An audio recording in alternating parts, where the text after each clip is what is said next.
My fiancée convinced me to let her experiment with a girl before we got married and settled down. Now she has a girlfriend who she really likes, and I'm not sure if I want to marry her anymore. Posted by you/backstop feelings. I, 29M, have been living with Julie, 28F, for 3 years, and we had plans to get married this fall. When I proposed last year, Julie mentioned that before getting married, she wanted to explore her attraction to women. After a lot of discussion, she started dating other women, which progressed quickly. She began going out 3 to 4 nights a week to rainbow-friendly bars and meeting many people. Our intimacy was reduced to once or twice a week, and I started feeling a lot of resentment.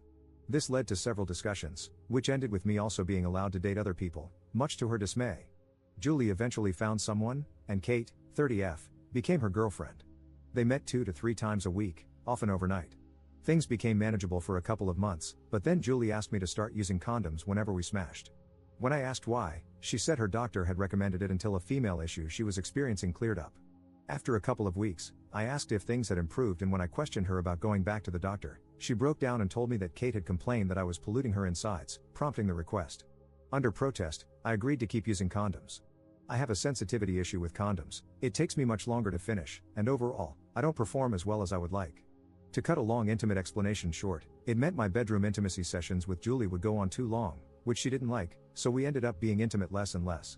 Obviously, this caused some friction between me and Julie, and in May, it all came to a head when we were supposed to meet with a wedding planner. I slammed on the brakes and said we had issues we needed to work out before going any further. Julie's mother was already in planning mode and was confused because she was in the dark, so I made Julie handle it, and we pushed the wedding off until next spring. In the meantime, a coworker introduced me to his cousin, Pam, 24F. I explained my situation, and after some thought, she was in for some casual dating. Less than 2 weeks later, we were spending 4 nights a week together. Physical touch is both of our love languages, and the contact and PDA between us felt like electricity. We also weren't using condoms, which had a negative effect on my intimacy with Julie. All of a sudden, Julie says we need to fix things and prioritize each other more, perhaps cutting back on our time with our other partners. I know her mom is pressuring her to get the wedding back on track, and the condom issue gets discussed a lot. Right now, my emotional and physical needs are being met by Pam 70% versus Julie 30%. Pam and I have been using the L word a lot recently. If Julie gives me an ultimatum right now, she may not like the answer. The easiest way forward with Julie would involve her cutting off Kate. It may not be fair, but it's probably the most viable option. Op in the comments. I have been dating Pam for almost 3 months now, but that is still pretty fast to be telling each other that we love each other. I feel like Julie and I were in a pretty good place and had talked about marriage, kids, and growing old together before I proposed. We had several discussions about doubts and questions we both had before the topic of her exploring different experiences came up. She had done some experimenting in college, but it had never gone very far, and it was something she was curious about. We both felt she should explore it before we settled down and got married. We both have made some bad decisions, and now we are up to our hips in it. I'm torn between 2 decisions. Is Julie still committed enough to me to salvage our relationship, or is Pam really the right one in the long run? It's like flipping a coin in the dark and hoping you can catch it before it slips between your fingers and you lose it all. Update 1. I stewed all day after reading all the comments and decided I was going to confront Julie when I got home. As I pulled up to the house, I saw Julie's mom's car in our driveway. No sooner did I get in the door than I was bombarded by Julie and her mom, who were eager to set a wedding date so they could start looking for a venue and begin planning. I said something to the effect that there wasn't going to be a wedding. Her mom asked me what I was talking about and what the hell had gotten into my head. Ever had one of those moments when time slows to a crawl? I looked at Julie, and I could legit see the color drain from her face as I said to her mom, "Since February, Julie has been having an affair with a woman named Kate, and it has ruined our intimate life. I doubt we will still be together a month from now." I walked into the living room and sat down, listening to them argue. They went at it for about 10 minutes before going outside, and then I heard her mom's car drive away. Julie came back, cursing and swearing and asking how I could do such a thing. I said, "That ambush went sideways, didn't it? You should have confided in your mom and brought her up to speed first." I told her our relationship was a dumpster fire, and I no longer wanted to get married. I was tired of her relationship with Kate overshadowing ours. She was still yelling at me, so I got up, left the house, and went to grab a bite to eat to let her cool off. It took her about 15 minutes to start blowing up my phone. I finally called her back when I was leaving the diner, and she asked me to come home and talk it out. She was a lot calmer when I got back, and we actually had a productive conversation. We are still a ways from a happy medium, but we are talking.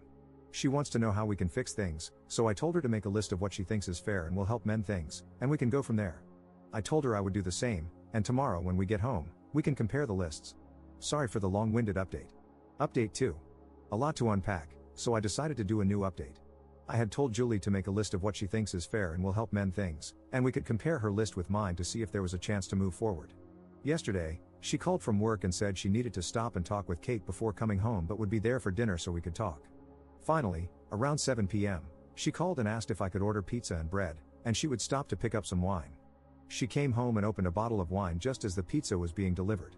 She handed me a list of things she had come up with, and I handed her my list along with some printed out comments from here about moments when our relationship ended due to her actions. I told her they came from a message board, and she wanted to read them all, but I said now was not the time.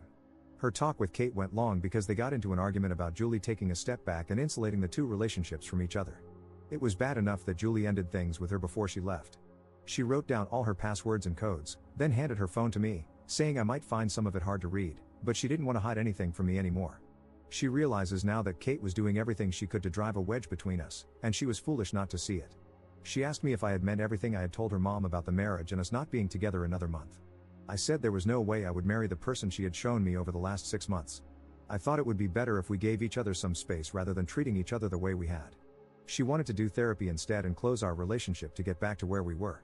I was very blunt about the fact that she had made promises to me before, such as decisions about intimate health and testing and always putting us first, which she had failed to keep. As a result, I had lost a lot of faith in her word. I wasn't going to close our relationship and risk losing what I had with Pam while our relationship was on the rocks. This hit her pretty hard, combined with downing the first bottle of wine, and she ended up crashing on the couch. I stayed up and continued to go through her phone. Kate had consistently been running me down and trying to get Julie to push back and pull away from me. There had been women she traded pictures with, including 2 who had warned her about Kate's agenda. Some of Julie's intimate texting hurt me a little because she had never sent anything like that to me. There were 3 messages from Kate that day, wanting Julie to come back over to work things out. There weren't any gaps or obviously deleted messages, and the rest of her social media supported what she had told me. This was all on Tuesday night. Wednesday morning, she was still hungover and asked if I would be home that night. I told her that Pam and I were going to a movie and I would probably spend the night at her house. Julie sent me a text while I was at work amending her list from the other night. Originally, she had proposed going out only 1 night a week with a midnight curfew, but she scratched that off the list. She now wants 2 date nights a week with me and still wants to see a therapist together. She's asking for 6 weeks to date me again and prove herself before I give up on her. She said she was open to talking about things I wanted to do that she had previously shot down. I am torn about what to do. As much as I would like to turn back time, the pain she caused is still fresh in my mind, and there will always be a fear that Mrs. Hyde might reappear in the future. Up in the comments. I'm leaning towards a break myself, but I have considered couples counseling before she brought it up. I may take some time to see what happens before pushing for a separation. The wedding is off the table. I asked for the engagement ring back, but she is still wearing it. I have cancelled the actual wedding ring order and should get half my deposit back next week. At the moment, I'm not ready to end things with Pam while Julie and I are on the verge of breaking up. Pam has been very understanding and supportive, but I wouldn't expect her to wait around if Julie and I were to close and shut her out. I just don't want to do anything rash and regret it later, kind of like the decision to open up for Julie in the first place.